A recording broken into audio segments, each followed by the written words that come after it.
Okay, let's jump right into this explainer. Today, we're unpacking a fascinating piece of source material that kicks off with a really high-stakes mystery.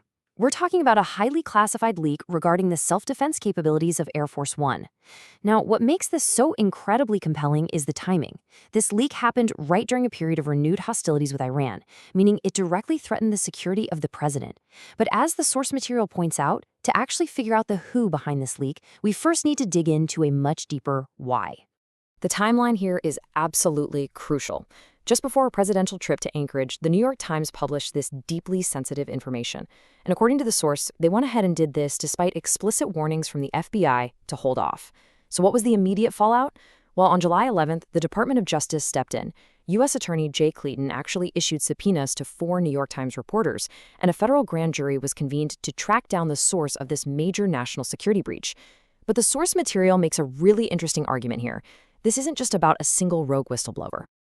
To get some proper context, the source frames this whole leak around some pretty striking remarks made by President Trump. This was right after an armed attack at a White House correspondents' dinner. When he was asked why he felt like he was continually being targeted, his answer was, well, it was blunt. He said, "I've studied assassinations. The people that make the biggest impact, they're the ones that they go after. They don't go after the ones that don't do much because they like it that way." The source really zeroes in on this quote to suggest that there's a deeply rooted historical pattern at play when leaders decide to disrupt the status quo. And that brings us right to the central thesis of what we're looking at today. Is there an actual historical pattern to these attacks? Why are highly impactful presidents the ones who get targeted? And maybe the biggest question for our analysis, what massive systemic shift in American policy is currently causing established forces to go into absolute panic mode?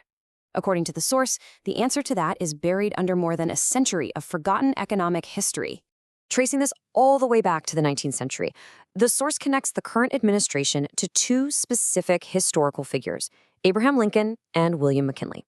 The argument here is that Lincoln launched a very specific economic framework, and McKinley practically perfected it.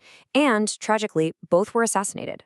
Then, according to the source, there was this roughly 100-year gap. It's like this system was just completely erased from our history books. But now, they argue, the current administration is explicitly trying to revive it. So you're probably wondering, what exactly is this revived framework? Well, it's called the American System. As defined by the source, it's an economic plan rooted deeply in the ideas of founding father Alexander Hamilton. It relies on using tariffs, along with the sheer power of the federal government, to actively protect and advance domestic industry. And the source points out that the administration hasn't been shy about this. They've openly talked about it, even explicitly naming the American system on the 4th of July, presenting it as the total opposite of a communist system. To really wrap our heads around this, we have to look at what this American system is trying to replace. The source sets up a really stark contrast between 2 completely different economic models. On one side, you've got Alexander Hamilton's model, using tariffs to build protected domestic industry, really flexing the nation's productive muscle. On the flip side, you have Milton Friedman's model, which is the one that's dominated for the last few decades. That's all about free trade, offshoring manufacturing, and focusing on those cheap consumer goods we're all used to seeing on store shelves. But the source makes a strong claim here. Friedman's free trade model didn't just offshore cheap plastic goods. It literally offshored America's skilled trades and completely hollowed out the nation's defense industrial base.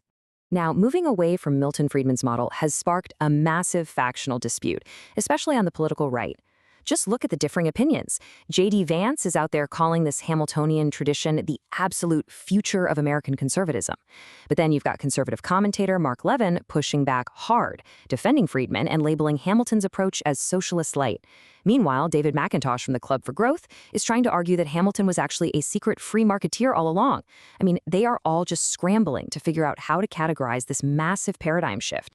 But hey, it's not just the political right that's confused by this. The source argues that legacy media outlets, like the Washington Post and the Financial Times, are completely trapped in their own binary thinking.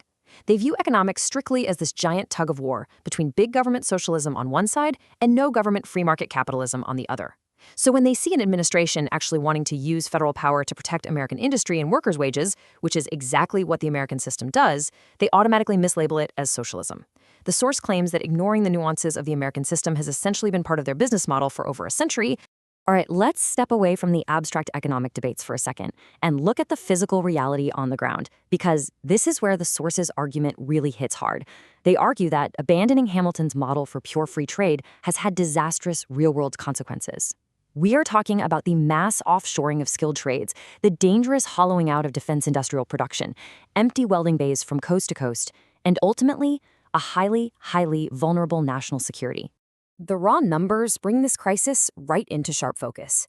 According to an interview with host Mike Rowe that's featured in The Source, for every 5 skilled tradespeople who retire in America today, only 2, just 2, are stepping in to replace them. That is a 60% deficit. We are literally losing the very people who know how to build and maintain the physical infrastructure of the country. To put that into perspective, consider this massive deficit sitting right in front of us, 400,000. According to The Source, that is the immediate shortage of welders and electricians needed just for United States submarines alone. Just the submarines. As the material points out, this isn't just your standard labor shortage. It's a glaring symptom of a country that somehow forgot how to build the exact things required to keep it safe. As Mike Rowe bluntly puts it in the source material, the math ain't math. When you look at those 400,000 workers needed just for the submarines, and then you add that to the 7 million open trade positions nationwide, and then you factor in a massive $10 trillion national infrastructure build-out, you don't need a calculator to see those numbers just do not work. The source emphasizes that for decades, we were basically told the physical economy didn't really matter, that it was all about the financial markets. Just let someone else build it overseas, right? Well, now the bill has finally come due. Now, for those who might point to Ronald Reagan as the ultimate champion of pure free trade, the source actually offers a really strong counterargument.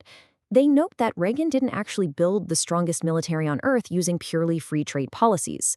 When foreign imports threatened critical American factories, Reagan didn't hesitate. He readily used tariffs and government tools to protect semiconductors, steel, and machine tools. Why? Because he recognized that they were the absolute lifeblood of our defense industrial base. So, who is stepping in to fix this massive skills deficit today? Well, surprisingly enough, it's the Pentagon. The source reveals that the Pentagon, which the material intriguingly refers to as the Department of War, just made a $10 million investment directly into Mike Rowe's foundation. They are actively stepping in to fund the solution, trying to rebuild the skilled trades pipeline from the ground up. This new initiative is called the Build Freedom Campaign. It's rolling out a very deliberate, state-by-state strategy to train Americans to actually make things again. They're kicking off this pipeline in 3 key industrial states: Texas, Michigan, and Pennsylvania. And the source points out a pretty great irony here. While political commentators are busy debating whether Hamilton's ideas are socialist or conservative, the Pentagon is out there literally dropping $10 million to make those exact Hamiltonian ideas a reality. So let's bring all the threads of this source material together. The core thesis is essentially this. For the first time in 175 years, really since the days of William McKinley, the American system isn't just a talking point anymore. It is being acted on. It was explicitly named by the administration on July 4th, it's being protected by active tariffs, and it is now literally being funded by the Pentagon to rebuild America's productive muscle. The source argues that reviving this system threatens the established global economic order on every single front. Which loops us perfectly back to where we started today. The source leaves us with a highly provocative question to chew on. If a presidency actively disrupts the century-old global economic system to rebuild its own sovereign strength, what exactly will the geopolitical pushback look like? Think about it. When someone handed the New York Times classified information about the president's plan at the exact moment the system was being revived, who really benefited from that leak? The source suggests that the fear of this revived American system is exactly what has certain global forces in full panic mode. It really makes you rethink how deeply your economic reality and your national security are intertwined, doesn't it? Thanks for joining me for this explainer. I hope this helped break down these complex arguments for you.